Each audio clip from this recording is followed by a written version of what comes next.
আর মনটা প্রচুর পরিমাণে খারাপ।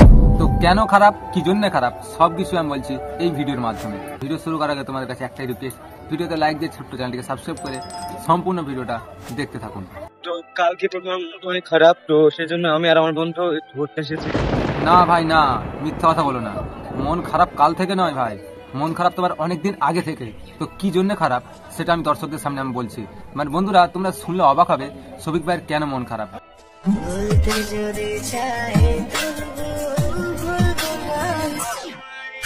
হ্যাঁ বন্ধুরা, এই মানুষটার জন্য কোথাও দেখেছি বলে মনে হয়, চেনা চেনা লাগছে। ওহো, এ তো শফিক ভাইয়ের বউ, নেই তারা আপু। কিন্তু এই মানুষ এর সঙ্গে কি করছে? হ্যাঁ, ও আচ্ছা, এই ব্যাপার। দাঁড়াও বন্ধুরা, এখনো বাকি আছে, পুরোটা জেনে আসি, তারপর তোমাদের কনফার্ম বলছি যে শফিক ভাইয়ের কেন মনটা খারাপ। আচ্ছা এটা আছি, কিছু করার নেই। আর মেয়েটার মনটা প্রচুর খারাপ। ওই কারণে আমি ভাবি যে শফিক ভাই আজকাল একা একা থাকে কি জন্য, মনটা খারাপ কি জন্য। তা আসল কারণ হচ্ছে এটাই,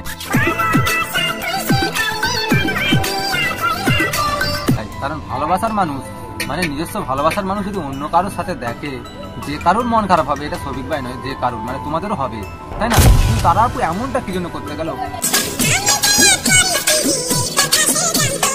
ও আচ্ছা, তুমি তাহলে এখন পরের বউ হয়ে গিয়েছো, ওই কারণে ভাবছি যে শফিক ভাইয়ের সঙ্গে তুমি এমনটা করতে গেলে কেন। মানে শফিক ভাইকে ছেড়ে দিয়ে এখন তুমি পরের সাথে ভালোবাসা করছো, পরের বউও পর্যন্ত হয়ে গিয়েছো। আরো কি কি করেছো দেখি।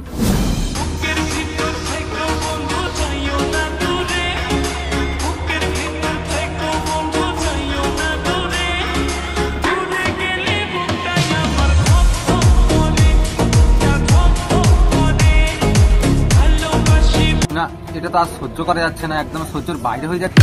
তাহলে শফিক ভাই এমনই কাজ করবে?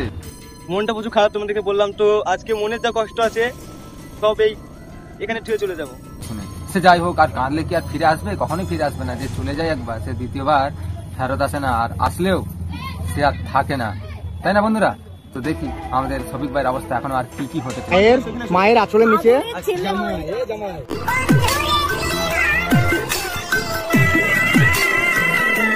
তোমার তাই একটুখানি দেখে এতটা কষ্ট যদি হয়, তাহলে শফিক ভাই তো পুরো পুরো পিকচারটাই দেখছে অন্য কারোর সাথে। তাহলে ওই মানুষটার কতটা কষ্ট হচ্ছে সেটা একবার ভেবে দেখেছো? কখনো ভাবনি। সে যাই হোক, তুমি ভাবলে হয়তো এতটা কষ্ট, মানে কি বলবো, এমন ভাবে কষ্ট দেওয়ার কাজ করতে না। তারাপুর জন্য শফিক ভাই কিন্তু অনেকটাই কষ্ট করেছে, এমনকি পল্লীগ্রাম টিভি চ্যানেল পর্যন্ত ছেড়ে দিয়েছে শুধুমাত্র তারাপুর কারণে। আর সেই মানুষটাই এতটাই কষ্ট দিয়েছে।